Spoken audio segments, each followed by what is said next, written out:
So, how does a community with an 18-year history actually survive in our kind of fragmented digital world? I mean, how does it do more than just survive? How does it reinvent itself? Well, we're about to dive into the fascinating story of one such community and its pretty radical plan to adapt and thrive. But before we jump in, it's really important to mention that all the source articles for this explainer were written by Lifechan Yuan Yusuf Wang Yuan. 所有文章的来源作者是生命潜源 Lifechan Yuan Xue Feng. All right, so here's how we're going to break it down. First, we'll look at their 18-year legacy. Then, we'll get into the crisis they're facing right now. From there, we'll check out the new bridge they're trying to build, the super interesting role of AI as their guide, and finally, their big philosophical shift to putting people before places.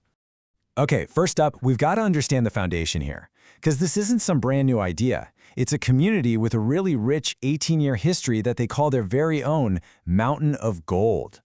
So their journey kicked off way back in 2009 with something called the Second Home.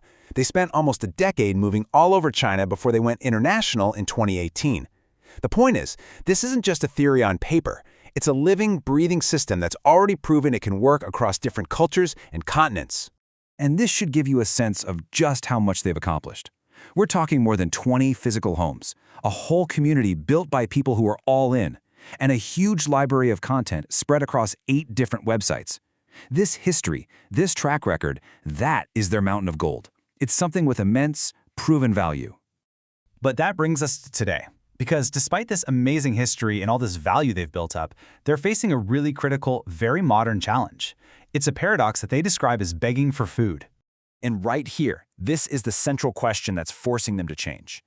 If they're sitting on this mountain of gold, why has the flow of new members slowed down to just a trickle? Why are people joining like they used to?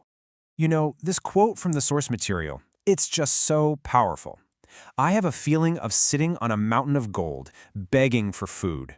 It just perfectly captures that frustration of having something you believe is absolutely priceless, but you just can't seem to connect with the people who might need it the most. So what's the real issue here? Well, their thinking is that the ideas themselves are still powerful. The core problem is that the path to get to those ideas is broken. The old way of doing things just doesn't work for the modern person who, let's face it, is often fragmented, anxious, and pretty cautious. That old high-commitment, all-or-nothing approach, it's become a wall. So if the old road is closed for construction, you've got to build a new bridge, right? This next part is all about their proposed solution, a total redesign of how they reach out, basically moving from what felt like high walls to really low, easy-to-take steps.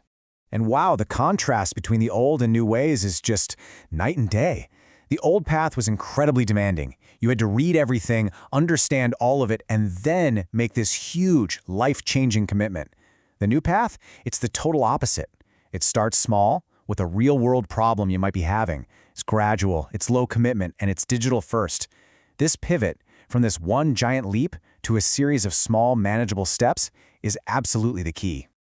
So what do these new entry points actually look like? Well, they're deeply relatable problems, stuff we all think about. Stress at home, worrying about getting older, loneliness, career burnout, even that collective anxiety we all feel about the age of AI.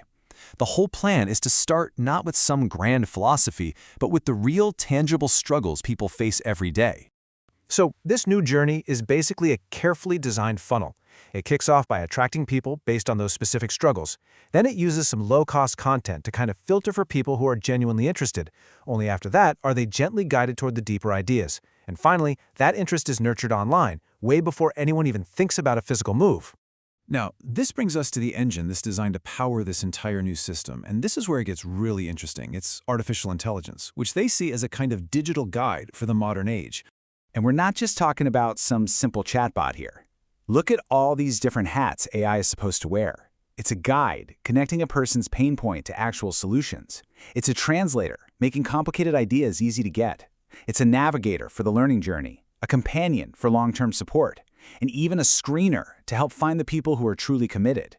And finally, it acts as a bridge, breaking down language barriers so they can reach people all over the world.